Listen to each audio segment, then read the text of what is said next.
Halo semuanya, selamat datang kembali di channel Bramo Lukas ini. Setiap negara di dunia pasti memiliki persyaratan izin imigrasi bagi para traveler ataupun wisatawan yang ingin mengunjungi negaranya. Gak terkecuali dengan Singapura. Jika kamu berencana untuk mengunjungi Singapura, maka kamu harus memenuhi segala persyaratan yang disyaratkan oleh negara tersebut untuk kamu bisa masuk ke dalam negaranya dengan lancar dan tanpa hambatan. Tapi sebelumnya, subscribe dulu yuk di channel ini. Terima kasih. Selain diharuskan untuk menyertakan dokumen perjalanan dan juga menyertakan paspor, kamu juga wajib menyertakan dokumen pendukung lainnya yang diwajibkan dan disyaratkan oleh pemerintah Singapura. Kira-kira apa saja sih syarat terbaru untuk masuk ke Singapura di tahun 2025 yang harus kamu siapkan jauh-jauh hari? Simak terus penjelasan berikut ini dan tonton videonya sampai habis ya. Berlibur ke negara tetangga seperti Singapura pastinya akan lebih seru dan menyenangkan kalau kamu tahu syarat-syaratnya untuk memasuki negara tersebut supaya kamu nggak disuruh pulang. Karena walaupun Indonesia dan Singapura bertetangga, bukan berarti kita bisa keluar masuk seenaknya ya di negara tersebut. Kita harus memenuhi segala persyaratan yang disyaratkan oleh pemerintah negara Singapura. Karena negara Singapura juga memiliki kewenangan mau memberi masuk atau menolak kepada siapapun yang tiba di negara ini. Untuk tahun 2025 ini, syarat-syarat apa aja sih yang diperlukan untuk kita bisa masuk ke negara ini? Yang pertama adalah validitas paspor. Negara Indonesia dan Singapura merupakan tetangga dekat, sehingga kita warga negara Indonesia memiliki privilege atau salah satu kemudahan untuk memasuki negara Singapura, yaitu kita warga negara Indonesia kita bisa bebas visa untuk masuk ke negara Singapura, sehingga kita nggak perlu ngurus visa lagi. Tetapi kita harus tetap membawa paspor yang sesuai dengan identitas kita, dan paspor tersebut harus masih berlaku paling tidak 6 bulan dari masa keberangkatan kita.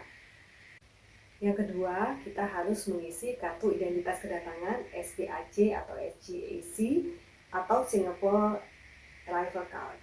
Semua traveler Indonesia harus melengkapi data diri secara online melalui layanan website resmi Immigration and Checkpoint Authority atau ICA untuk bukti cetak kartu SGAC dalam kurun waktu maksimal 3 hari sebelum jadwal kedatangan di Singapura. Cara pengisian di website www.ica.gov.sg. Buka link di bawah ini. Pilih Submit the SG Arrival Card with Electronic Health Declaration. Setelah itu klik tombol Submit Online. Pilih Foreign Visitor. Klik Individual Submission untuk mengisi data diri. Isi beberapa data pribadi seperti nama lengkap, tanggal lahir, nomor paspor, kebangsaan, jenis kelamin, tanggal kadaluarsa paspor, tempat tinggal, alamat email, dan nomor handphone. Isi tanggal kedatangan dan keberangkatan ke Singapura. Pilih jalur kedatangan dan moda transportasi yang digunakan menuju Singapura. Isi kode dan nomor penerbangan yang tertera pada tiket. Isi data akomodasimu selama di Singapura. Jika menginap di hotel, cukup masukkan nama hotel. Jika tinggal di rumah keluarga atau teman, masukkan alamat lengkap tempat tinggal mereka. Masukkan informasi kota asal sebelum keberangkatan ke Singapura dan kota tujuan setelah tiba di Singapura. Setelah mengisi informasi pribadi dan perjalanan, kamu akan diberikan pertanyaan-pertanyaan seputar kesehatan. Jawab pertanyaan-pertanyaan tersebut dengan jujur dan benar. Kamu akan diberikan pratinjau informasi yang sudah diisi sebelumnya. Jika data sudah benar, klik Confirm. Yang ketiga, melewati cek imigrasi dan keamanan. Setibanya di Singapura, pastikan kalau kamu nggak membawa barang-barang yang dilarang seperti benda tajam, miras, obat-obatan terlarang, hingga hewan unggas. Biasakan diri untuk disiplin dan patuh mengikuti setiap prosedur izin imigrasi atau pabean dari Singapura, termasuk mempersiapkan keperluan jauh-jauh hari supaya kamu masuk ke dalam kategori memenuhi syarat untuk izin otomatis. Sementara kalau kamu merupakan traveler jangka pendek, yang artinya kamu hanya berlibur beberapa hari saja di Singapura, maka kamu harus memiliki uang saku yang cukup untuk membeli tiket kepulangan. Setelah kedatangan di Bandara Internasional Singapura, kamu bisa langsung mengambil IPAS milikmu menggunakan portal permintaan IPAS dan pastikan juga bahwa kamu nggak menginap melebihi validitas kartu kunjunganmu. Yang keempat, uang cash atau uang kontan secukupnya. Kemanapun kamu pergi, kamu pastinya harus membawa perbekalan yang cukup, termasuk diantaranya adalah uang cash secukupnya. Meskipun di era modern ini segala sesuatunya sudah bisa dibayar melalui debit atau kredit card, tapi kamu juga harus membawa uang cash loh. Sebelum berangkat ke Singapura, ada baiknya kalau kamu menukarkan beberapa uangmu dengan mata uang dolar Singapura ke bank terdekat agar lebih efisien. Beberapa alasan utama mengapa kamu perlu membawa uang cash saat berkunjung ke Singapura. Yang pertama adalah transportasi.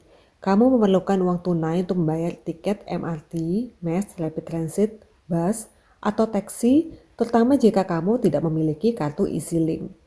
Yang kedua, makanan. Banyak pedagang makanan warung kecil yang hanya menerima pembayaran tunai. Yang ketiga, pembelian-pembelian kecil. Toko-toko kecil, pasar makanan, pasar malam, dan penjual jalanan seringkali tidak menerima pembayaran kartu. Ada juga alasan-alasan lainnya, yaitu koneksi internet. Jaringan internet tidak selalu stabil, sehingga pembayaran digital dapat bisa gagal. Yang kedua, ada biaya tambahan. Beberapa tempat mungkin mengenakan biaya tambahan untuk pembayaran dengan menggunakan kartu. Kemudian, kenyamanan. Membawa uang tunai dapat memudahkan transaksi dan menghindari masalah teknis. Yang terakhir adalah darurat. Uang tunai berguna dalam situasi darurat, seperti kehilangan kartu atau kehabisan baterai ponsel. Yang kelima, selalu aktifkan mobile roaming internasional kamu, atau lebih baik lagi kalau kamu bisa bawa perangkat Wi-Fi. Meskipun kelihatannya nggak seberapa dibutuhkan, tetapi hal menyewa perangkat Wi-Fi atau mengaktifkan mobile roaming internasional sangat berguna untuk berjaga-jaga agar koneksi internetmu di Singapura tetap stabil. Sehingga kamu nggak perlu bingung jika perlu melakukan transaksi ataupun hal-hal lain yang membutuhkan koneksi internet, termasuk diantaranya Google Translate ya.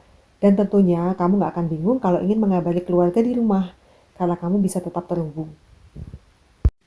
Itulah 5 syarat terbaru untuk kamu bisa masuk ke negara tetangga Singapura.